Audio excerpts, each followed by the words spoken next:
Praise the Lord. எப்படி இருக்கிறீங்க? ஆண்டவர் உங்களை ஆசீர்வதிப்பாராக. சந்தோஷமாக இருக்கிறீங்களாங்க? கர்த்தருக்குள்ளே சந்தோஷமாக இருங்க. மன மகிழ்ச்சி தாங்க நமக்கு ஒரு பெரிய ஆசீர்வாதம். கர்த்தருக்குள் மகிழ்ச்சியாக இருப்பதே என்னுடைய பலன் என்று சொல்லி கர்த்தருடைய வார்த்தை சொல்லுகிறது. கர்த்தருக்குள்ள மன மகிழ்ச்சியாக இருங்க. ஆண்டவரை துதிங்க, ஆண்டவரை பாடுங்க. கர்த்தருடைய நாமம் மையப்படும். கர்த்தர் உங்களோடு கூட இருந்து கர்த்தர் உங்களை ஆசீர்வதிப்பார். ஒரு வசனத்தை வாசிக்கிறேன். நியாயாதிபதிகள் 6ஆம் அதிகாரம் 12ஆம் வசனத்தை வாசிக்கிறேன். கர்த்தருடைய தூதனானவர் அவனுக்கு தரிசனமாகி, பராக்கிரமசாலியே, கர்த்தர் உன்னோடு இருக்கிறார் என்றார். பாருங்க, பராக்கிரமசாலியே, கர்த்தர் உன்னோடு இருக்கிறார் என்றார். தேவப்பிள்ளையே, இன்னைக்கு ஆண்டவர் உன் வீட்டுக்குள்ளே தரிசனமாகிறார். இந்த யூடியூப் மூலமா, இந்த எவன்லி வாய்ஸ் மூலமா உனக்கு தரிசனமாகி உன்னோடு கூட பேசுகிறார். பராக்கிரமசாலியே, பயப்படாதே, கர்த்தர் உன்னுடனே கூட இருக்கிறார்.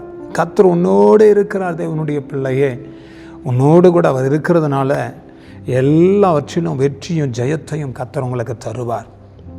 கர்த்தர் உங்கள் கூட இருக்கிறாருங்க. நீங்கள் செய்கிற எல்லா காரியத்திலும் ஆண்டவர் வெற்றியும் ஜெயத்தையும் தருவாருங்க. அவர் உங்களோடு கூட இருந்து அவர் செய்கிற காரியம் பயங்கரமாக இருக்குங்க.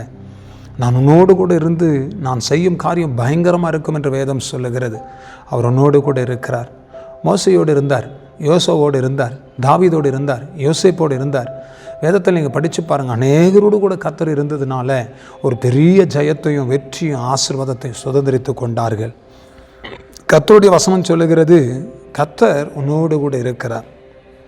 அது கீழே கிதியோன் சொல்கிறார், ஆண்டவரே, நீர் உங்களோடு கூட இருந்தால் இவையெல்லாம் எங்களுக்கு நேரிடுமோ என்று சொல்லி அவர் கேட்குறத பார்க்குறோம். அப்போ பாருங்கள், அப்போ நீங்கள் வாசித்து பார்த்தீங்கன்னா ஆண்டவர் கூட இருக்கும்போது சில கஷ்டமாக தான் தெரியும், போராட்டம் மாதிரி தெரியும். ஆனால் ஆண்டவர் ஜெயத்தை கொடுப்பார்.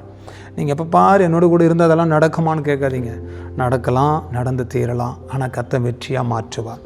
தீமைகள் நடுவில் நன்மையை கர்த்தர் செய்து முடிப்பார். பயப்படாதீங்க, கர்த்தர் உங்கள் கூட தான் இருக்கிறாரு. உங்களை வெற்றி சிறக்க பண்ணுவார். ஜெபம் பண்ணலாமா? தகப்பனே, இந்த நல்ல வேலைக்காக ஸ்தோத்திரம். இந்த மகனோடு கூட, இந்த மகளோடு கூட நீர் இருப்பதற்காக ஸ்தோத்திரம். இந்த மகனையும் இந்த மகளையும் நீர் ஆசீர்வதித்து இந்த குடும்பத்தை பலப்படுத்தும். இந்த குடும்பத்தில் கர்த்தருடைய சமாதானம், சந்தோஷம், மகிழ்ச்சி, விடுதலை, ஆசீர்வாதம் உண்டாகட்டும். எஸ்லா ரகாலாமா சியாந்தரபா. இந்த மகனோடு இருந்து இந்த மகளோடு இருந்து அற்புத அடையாளங்களை செய்து ஆசீர்வதித்து கர்த்தர் கனப்படுத்துங்க. எல்லா போராட்டங்களை மாற்றி போடுங்க. அற்புதம் நடக்கட்டும். ஆசீர்வதியும் பொறுப்படும். Oh, thank you Jesus. Hallelujah. Mighty God, in the name of Jesus. கர்த்தர் கூட இருங்க, நடத்துங்க, அற்புதங்களை செய்யுங்க. ஆசீர்வதியும் பொறுப்படும். இயேசுவின் நாமத்தினால ஜெபிக்கிறோம் நல்ல பிதாவே. ஆமென், ஆமென், ஆமென். God bless you. கர்த்தர் உங்களோடு இருப்பார். அற்புதத்தை அடையாளத்தை கர்த்தர் செய்து முடிப்பார். ஆமென், ஆமென்.